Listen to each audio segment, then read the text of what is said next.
क्या आपने कभी महसूस किया है कि कुछ शब्द सिर्फ शब्द नहीं होते, उन्हें पढ़ते ही हवा का कंपन बदल जाता है, मन अचानक शांत हो जाता है और आंखें बिना कारण नम हो जाती हैं।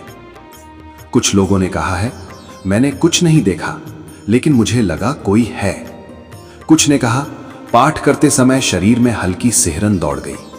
और कुछ ने बस इतना कहा कि उस दिन के बाद मेरी जिंदगी की दिशा बदल गई। ये कोई साधारण अनुभव नहीं है, क्योंकि हमारे शास्त्र कहते हैं, जहां केवल हनुमान जी का पराक्रम पढ़ा जाता है, वहां उनकी चेतना स्वयं जागृत हो जाती है। लेकिन ठहरिए, ये रहस्य हर किसी के लिए नहीं है, इसीलिए इसे कभी खुलकर बताया नहीं गया। इसीलिए संतों ने इसे संकेतों में छिपा दिया। आज भी सुंदरकांड में एक ऐसी चौपाई है जो केवल पढ़ी नहीं जाती, वो उपस्थित होती है। कहा जाता है, यदि ये चौपाई सही समय, सही भाव और सही विनय से पढ़ी जाए तो हनुमान जी को बुलाने के लिए किसी तंत्र या मंत्र की आवश्यकता नहीं रहती। और सबसे रहस्यमयी बात, इस चौपाई से मिलने वाले वरदान दुनिया की किसी भी चीज से खरीदे नहीं जा सकते। तो प्रश्न ये नहीं है कि ये चौपाई कौन सी है, प्रश्न ये है, क्या आप उसे सुनने और अपनाने के लिए तैयार हैं? क्या आपने कभी सोचा है कि हनुमान जी केवल मंदिरों में ही नहीं बल्कि कुछ शब्दों में भी प्रकट होते हैं? कुछ ऐसी चौपाइयां होती हैं जिन्हें पढ़ते ही वातावरण बदलने लगता है, हवा भारी हो जाती है, मन शांत, आंखें नम। आज के वीडियो में हम आपको एक ऐसी ही रहस्यमय चौपाई के बारे में बताने वाले हैं जिसे पढ़ते ही कहा जाता है कि हनुमान जी स्वयं उपस्थित हो जाते हैं। लेकिन ठहरिए, अभी उस चौपाई का नाम ज्ञात करने से पहले आपको जान लेना होगा कि कहां पर श्री हनुमान जी की ये दिव्य चौपाई आपको मिलेगी और क्यों हमारे धर्म ग्रंथों में ये कहा गया है कि इस चौपाई में व्यक्ति के जीवन का पूरा सार छिपा हुआ है। इसीलिए अगर आप तक भी आज का ये क्रमांक पहुंचा है तो बड़े ध्यान से आपको सुनना अनिवार्य हो जाता है, क्योंकि आप अपने जीवन में यदि आगे बढ़ना चाहते हैं तो ये चौपाई आपके लिए मील के पत्थर का काम करेगी। तो आइए प्रारंभ करते हैं आज का ये दिव्य अध्याय। श्री रामचरितमानस के 7 कांडों में केवल सुंदरकांड ऐसा है जहां श्री राम भी श्रोता हैं और हनुमान स्वयं कथा है।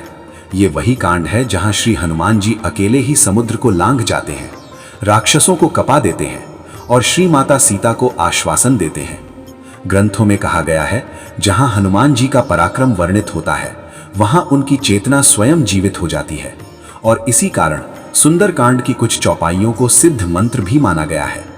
आइए जान लेते हैं इसका रहस्य क्या कहता है। बहुत से लोग सुंदरकांड पढ़ते हैं, परंतु कुछ ही लोग जानते हैं कि एक विशेष चौपाई भी इसमें छिपी हुई है, जिसे यदि नियम, श्रद्धा और सही भाव से पढ़ा जाए तो हनुमान जी 5 विशेष वरदान भी उस व्यक्ति को देते हैं, यानी उस साधक को देते हैं।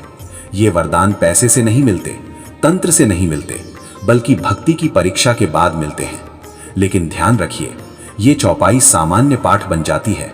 अगर इसे श्रद्धा से पढ़ा जाए तो ये चौपाई जीवन की परेशानियों को दूर कर देती है। आइए जान लेते हैं क्यों ये चौपाई अब तक छिपा कर रखी गई है, क्यों कोई इस चौपाई के विषय में ज्यादा बात करने से बचता है। पुराने सिद्ध संतों का कहना था कि यदि हर व्यक्ति को इस रहस्य का पता चल गया तो लोग हनुमान जी की साधना को साधन बना लेंगे। इसीलिए इस चौपाई को सिर्फ संकेतों में सिखाया गया है। महाराज जी ने भी इस बात को इंगित करते हुए कहा है। एक वृत्तांत में जब महाराज जी से एक अनन्य भक्त अपनी परेशानी कहता है तो महाराज जी भी बड़ी सरलता से ये कह देते हैं कि मुझसे क्या कहता है, जाकर श्री हनुमान जी से कह दे, हनुमान जी सब कुछ करेंगे। और इस प्रकार से ये बात सिद्ध हो जाती है कि अगर जीवन में आप आगे बढ़ना चाहते हैं, किसी भी प्रकार की कमी से जूझ रहे हैं, तो आपके लिए उसका प्रत्युत्तर बन जाते हैं स्वयं श्री हनुमान जी।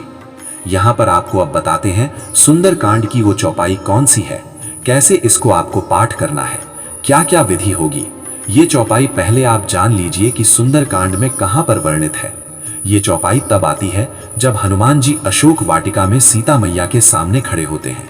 और चौपाई आती है, राम दूत अतुलित बलधामा, अंजनी पुत्र पवन सतनामा। बहुत से लोग सोचते हैं ये तो हनुमान चालीसा की पंक्ति है। बहुत से लोग यही बात जानते हैं, लेकिन ग्रंथों में यह स्पष्ट किया गया है, सुंदरकांड में इसका भावनात्मक बीज उपस्थित है और यही बीज हनुमान चालीसा में विस्तार पाता है। यही कारण है कि इस चौपाई को सुंदरकांड का हृदय मंत्र कहा गया है। ये तो चौपाई आप समझ गए और इसका सार समझ गए और इस चौपाई का स्रोत समझ गए। अब आते हैं उस असली रहस्य पर, जहां पर 5 वरदान आप प्राप्त कर सकते हैं। यदि इस चौपाई को मंगलवार या शनिवार सुबह सूर्योदय से पहले या रात्रि को सोने से पहले 11 बार पढ़ा जाए और अंत में केवल इतना कह दिया जाए कि हे पवनसुत, मेरी रक्षा आप स्वयं करना, तो हनुमान जी 5 वरदान भी आपको देते हैं। कौन से हैं वो 5 वरदान? आइए जान लेते हैं। सबसे पहला वरदान है भय से मुक्ति। अकारण डर, बुरे सपने, नकारात्मक शक्तियां धीरे धीरे समाप्त होने लगेंगे। दूसरा वरदान अदृश्य रक्षा कवच।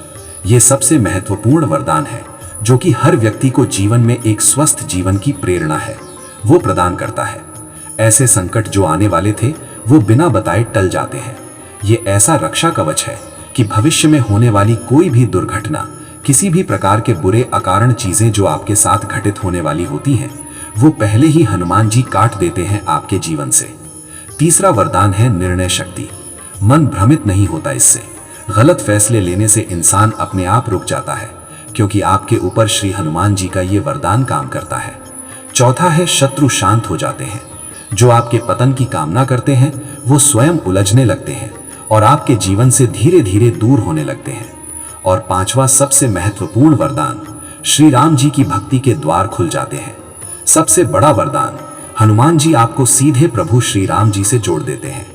तो ये 5 वरदानों की प्राप्ति आपको होगी और कोई भी सफल व्यक्ति जिसके पीछे हनुमान जी के 5 वरदान जुड़ जाते हैं, उस व्यक्ति को जीवन में सफल होने से, आगे बढ़ने से कोई शक्ति नहीं रोक सकती। और इस क्रमांक का अंतिम सत्य याद रखिए, हनुमान जी को बुलाने के लिए ऊंचे मंत्र नहीं चाहिए, सच्चा भाव चाहिए। यदि ये वीडियो अंत तक आपने देखा है तो समझ लीजिए हनुमान जी की कृपा, महाराज जी का आशीर्वाद आप तक पहुंच चुका है। और जिन लोगों ने इस क्रमांक को अंत तक सुना है, यही कामना करना चाहूंगा कि श्री महाराज जी और श्री हनुमान जी के आशीर्वाद से आप सभी के जीवन में सुख समृद्धि की आपको प्राप्ति हो, एक अच्छा स्वास्थ्य आप सबको मिले और जीवन में आपका जो प्रताप है वो चारों दिशाओं तक फैलता रहे। इसी कामना के साथ विदा लेते हैं। मिलते हैं अगले वीडियो में। तब तक के लिए जय श्री राम, जय गुरुदेव।